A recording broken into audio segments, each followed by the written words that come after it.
नमस्कार, रघुकुल न्यूज में आपका स्वागत है। मैं हूं आपके साथ अंकिता। चलिए बढ़ते हैं मुख्य खबर की ओर। मध्य प्रदेश बाल अधिकार संरक्षण आयोग द्वारा राज्य स्तरीय कार्यशाला का आयोजन। कार्यक्रम में मुख्य अतिथि के तौर पर मुख्यमंत्री डॉक्टर मोहन यादव हुए शामिल। महिला एवं बाल विकास मंत्री निर्मला भूरिया भी रही मौजूद। शिक्षा के अधिकार नियम, पॉस्को अधिनियम एवं किशोर अधिनियम पर आधारित रहा कार्यक्रम। सभी जिलों से महिला एवं बाल विकास विभाग, शिक्षा विभाग, जनजाति कल्याण विभाग के अधिकारी हुए सम्मिलित। बाल कल्याण समितियों, किशोर न्याय बोर्ड, सामाजिक संगठनों के सदस्य भी कार्यक्रम के हुए प्रतिभागी। मुख्यमंत्री डॉक्टर मोहन यादव ने सभी को दी बधाई। हमारी सरकार बनने के बाद महिलाओं और बालिकाओं के साथ हो रहे अत्याचार में कमी आई है। समाज में बच्चे और बालिकाएं सुरक्षित हैं, तभी तो हमारा भारत भारत है। राम लक्ष्मण ने असुरों को मारा, पर सेनाओं के सैनिकों को क्यों नहीं मारा। आज के समाज को लेकर मुख्यमंत्री ने रामायण का किया जिक्र। रामायण हमें बताती है कि हमें किस मार्ग पर चलना है। बच्चों के साथ हो रहे अत्याचार को रोकने के लिए सरकार और समाज दोनों मिलकर जागृति लाना चाहिए।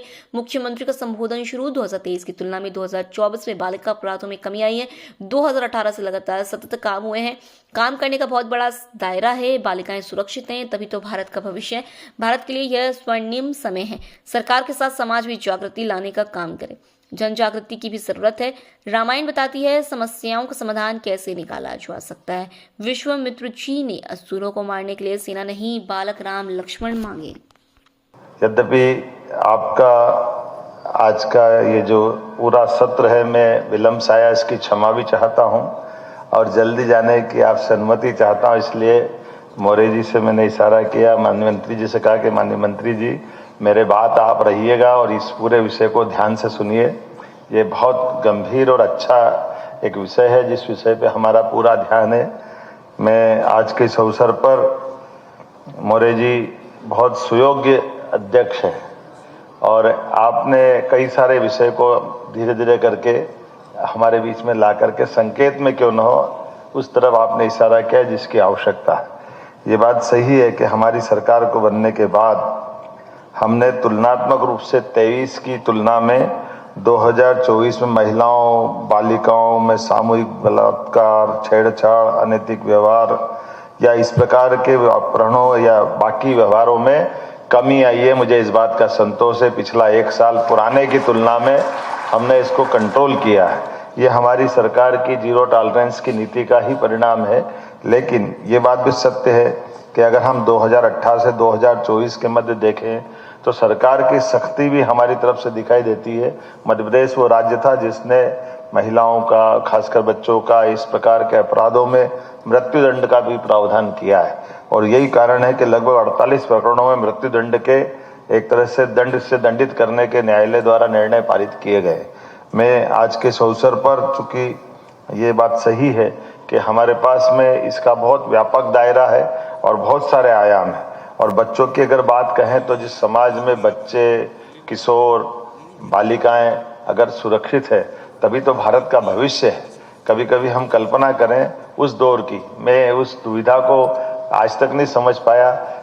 50 बार मेरे मन में प्रश्न आता, हो सकता आपके बारे में भी मन में प्रश्न होगा। हम कभी कल्पना करें कि भगवान श्री राम का वो दृश्य याद करें जब विश्वामित्र जी श्री राम और लक्ष्मण को मांगने आए थे, तो मुझे बताया गया कि उस समय की उनकी आयु शायद 11 से 13 वर्ष की थी। ऐसी कम आयु में भी भगवान दशरथ के समर्थशाली राज्य के अंदर भी राम और लक्ष्मण को मांग करके अत्याचारी असुरों का नाश करने के लिए विश्वामित्र जी ने सेना क्यों नहीं मांगी? विश्वामित्र जी ने दशरथ जी को कोई साथ नहीं लिया, उनने बालकों को ही क्यों लिया? और हम सब देखते हैं कि वो जो उनका एक तरह से ये जो निर्णय है, ये निर्णय आज भी हम सबके लिए रहस्य भी है, लेकिन सच्चे अर्थों में रामायण बनने की शुरुआत भी वहीं से होती है। जब वो राम लक्ष्मण को ले जाते हैं और जैसे बाल मन, जिज्ञासु मन रहता है, वो पूछता है महाराज ये क्या है? तो ये हड्डियों के ढेर है, ऋषि मुनियों को मार के और तमाम अत्याचार करके उनके हड्डियों के ढेर बना दिए गए। तो जैसे जैसे उनको ये मालूम पड़ जाता है वैसे में सच्चे अर्थों में यथार्थ की जिंदगी से उनका परिचय होता जाता है। हम सब जानते हैं कि बाद में उनने पराक्रम के आदम तो पुरुषार्थी थे सही और उनने उस संकट को खत्म कर दिया। जब एक बार ये खत्म हुआ तो दूसरा तुरंत विश्वामित्र जी ने एक और अपना तरीका बता के उनको और पुरुषार्थ जगाने का प्रयास किया। अश्वमेध यज्ञ हो रहा, सीता माता का स्वयंवर होने वाला है, चलो वहां चलते हैं। अब अपन केवल कल्पना करो कि वो गए कहाँ थे और पहुंच कहाँ गए, लेकिन ये दृष्टि समाज की, समाज के माध्यम से गुरु की।